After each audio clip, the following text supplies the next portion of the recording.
Assalamu alaikum aux musulmans. Bonjour à toutes et à tous. Je fais une petite intervention ici sur Internet pour déjà parce que ça fait un bon moment que j'ai pas fait de d'intervention de type audio sur ce réseau social. Mais ne vous inquiétez pas, euh, je travaille jour et nuit pour la bonne cause, parce que c'est un devoir. Donc ne vous inquiétez pas, mais il y a aussi ce magnifique, ce merveilleux outil euh, qu'on doit utiliser aussi de temps en temps pour faire passer des messages à ceux, euh, toutes- tous ceux et toutes celles qui sont conscients des enjeux et du monde dans lequel on vit, et aussi à titre de rappel, car le rappel profite aux croyants, mais aussi à tous ceux et toutes celles qui sont qui se posent des questions ou qui sont en recherche de lumière, de vérité. Euh, le monde dans lequel on vit aujourd'hui est très compliqué, et surtout pour les gens qui sont un peu déstabilisés par rapport aux événements qui peuvent se produire euh, dans la vie de tous les jours. Et c'est pour ça que l'islam est là, parce que l'islam est une religion qui établit un ordre. Cet ordre, c'est un équilibre entre la vie d'ici-bas, la vie terrestre, et la vie éternelle, la vie dans l'au-delà. C'est l'islam qui donne l'excellence et qui appelle à aussi, bien sûr, aux croyants musulmans sincères, qui les incite à s'associer aux gens, à aller vers les autres, et s'associer aux gens aussi surtout dans la construction, c'est-à-dire travailler ensemble pour une meilleure civilisation. Et il incite aussi à utiliser tous les outils à sa disposition pour cette construction, pour toujours aller de l'avant. Et il incite aussi à user de toutes les informations des qualités morales et spirituelles les plus élevées pour bien vivre dans la société, et aussi être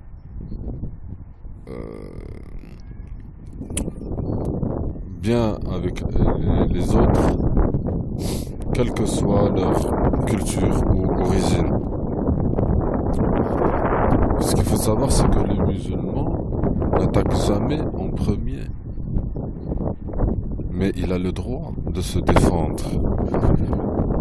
Le musulman sincère, il ne peut pas être un criminel terroriste qui sème la terreur juste comme ça. Mais c'est parce que Ce sont les médias qui lui ont collé cette étiquette. Mais dans la réalité, ce n'est pas vrai. Il a même, bien sûr, euh,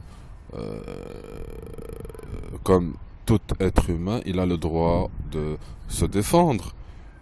Mais à aucun moment, le musulman est un criminel qui détruit.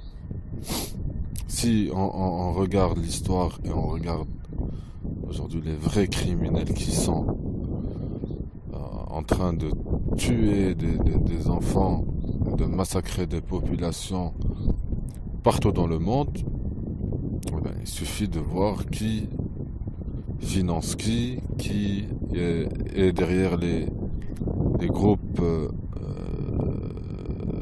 ici et là, en Syrie, en Palestine, au Mali, partout en Afrique et partout. euh, donc là où se passe la guerre, c'est pas le musulman qui fait tout ça. Le musulman, bien au contraire, c'est un constructeur, il construit. Il s'engage dans la vie d'ici-bas et aussi euh, dans la vie de l'au-delà avec un esprit critique, avec un esprit optimiste, plein de sérieux. Parce que le musulman, il est déterminé à... Il est sûr de lui parce qu'il est convaincu que c'est la vérité.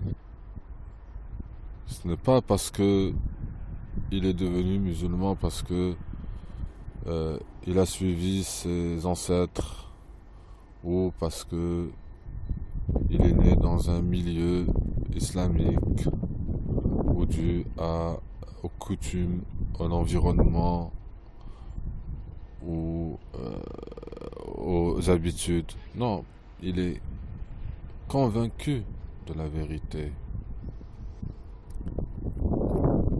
Allah Tout-Puissant nous a créés sur cette terre et nous a demandé de la peupler et de la développer grâce à la construction.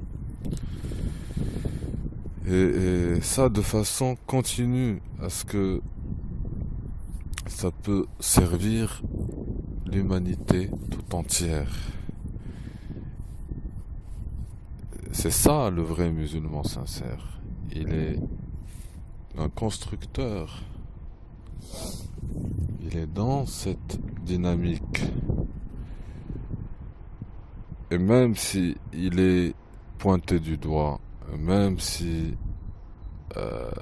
on rejette toutes les horreurs qui se passent sur la terre, on le culpabilise et on essaye de le rendre responsable de tout ce qui se passe.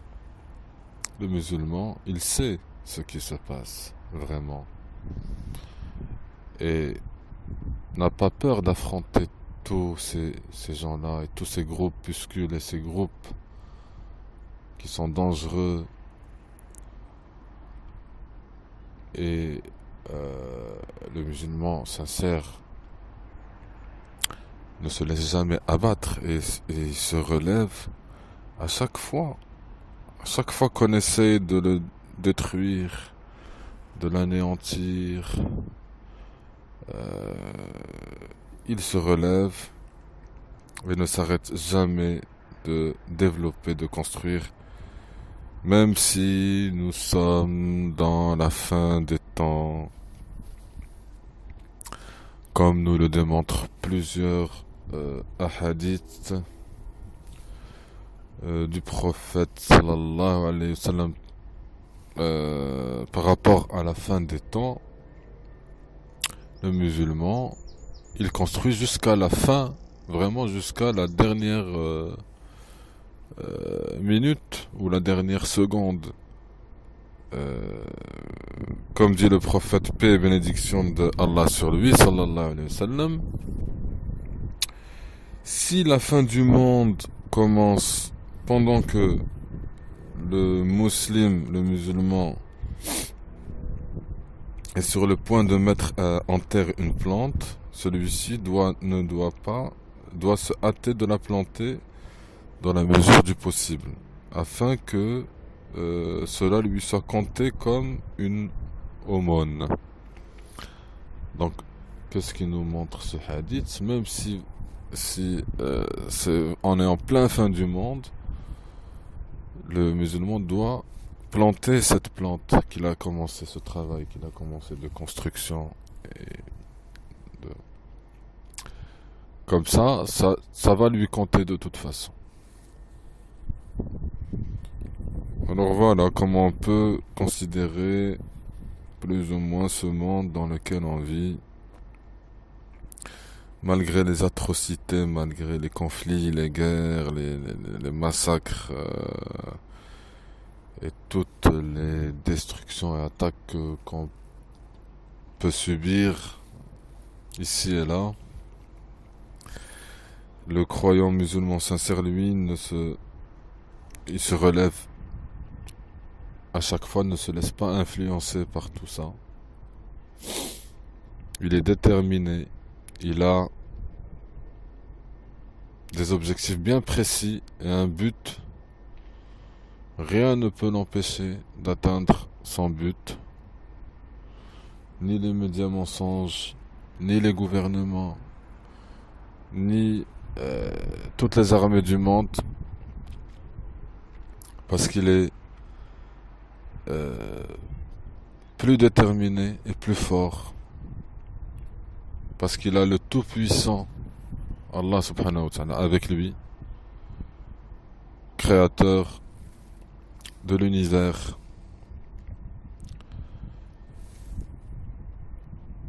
Alors, pourquoi pas? Ou pourquoi faire attention à tout ce que les autres racontent, ou à ce que tous les autres font, que ça soit contre sa personne ou contre les intérêts de la Ummah. Le musulman, lui, construit, car ce monde pour lui est comme un champ qu'il ensemence en y plantant toutes sortes de graines, toutes sortes de bonnes choses, ayant trait à tous les aspects de la vie, dans le but d'en récolter la récompense ici-bas et là-haut.